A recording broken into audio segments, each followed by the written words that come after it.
इस देश की राष्ट्रपति पद पे भी तो पहुंचती हैं इसी तबके से आने वाली एक महिला। इस देश के राष्ट्रपति, आपने अच्छा याद दिलाया, इस देश के राष्ट्रपति श्री रामनाथ कोविंद जी थे और श्री रामनाथ कोविंद जी को मंदिर के शिलान्यास में नहीं बुलाया गया। मैंने वो प्रश्न उठाया था, जब भागवत जी वहां जा सकते हैं, जब योगी जी वहां जा सकते हैं, जब वहां पर आनंदीबेन पटेल जी जा सकती हैं, जब मुख्यमंत्री गए, राज्यपाल गई, प्रधानमंत्री गए, तो राष्ट्रपति क्यों नहीं गए?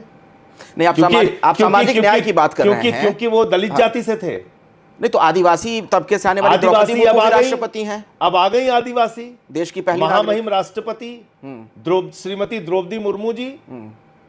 आप देश की महामहिम राष्ट्रपति को उद्घाटन के मौके पे नहीं बुलाते? शर्म नहीं आती बीजेपी वालों को?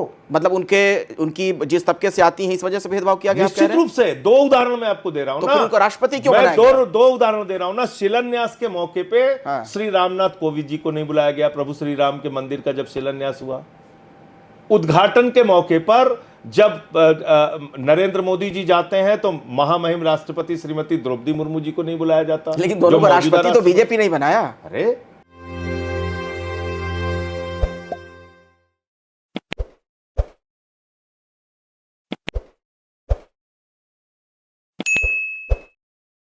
इस देश की राष्ट्रपति पद पे भी तो पहुंचती हैं इसी तबके से आने वाली एक महिला। इस देश के राष्ट्रपति, आपने अच्छा याद दिलाया, इस देश के राष्ट्रपति श्री रामनाथ कोविंद जी थे और श्री रामनाथ कोविंद जी को मंदिर के शिलान्यास में नहीं बुलाया गया।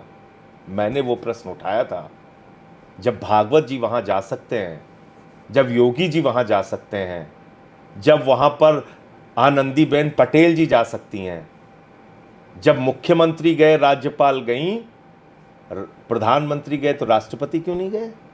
नहीं, आप सामाजिक न्याय की बात कर रहे हैं। क्योंकि वो दलित जाति से थे। नहीं तो आदिवासी तबके से आने वाली द्रौपदी मुर्मू भी राष्ट्रपति हैं। अब आ गई आदिवासी, देश की पहली महामहिम राष्ट्रपति श्रीमती द्रौपदी मुर्मू जी। आप देश की महामहिम राष्ट्रपति को उद्घाटन के मौके पे नहीं बुलाते? शर्म नहीं आती बीजेपी वालों को? मतलब उनकी जिस तबके से आती हैं इस वजह से भेदभाव किया गया? निश्चित रूप से। दो उदाहरण मैं आपको दे रहा हूं तो ना। फिर उनको राष्ट्रपति क्यों बनाया गया? दो उदाहरण दे रहा हूं ना। शिलान्यास के मौके पे श्री रामनाथ कोविंद जी को नहीं बुलाया गया, प्रभु श्री राम के मंदिर का जब शिलान्यास हुआ। उद्घाटन के मौके पर जब नरेंद्र मोदी जी जाते हैं तो महामहिम राष्ट्रपति श्रीमती द्रौपदी मुर्मू जी को नहीं बुलाया जाता। लेकिन दोनों को राष्ट्रपति तो बीजेपी नहीं बनाया। अरे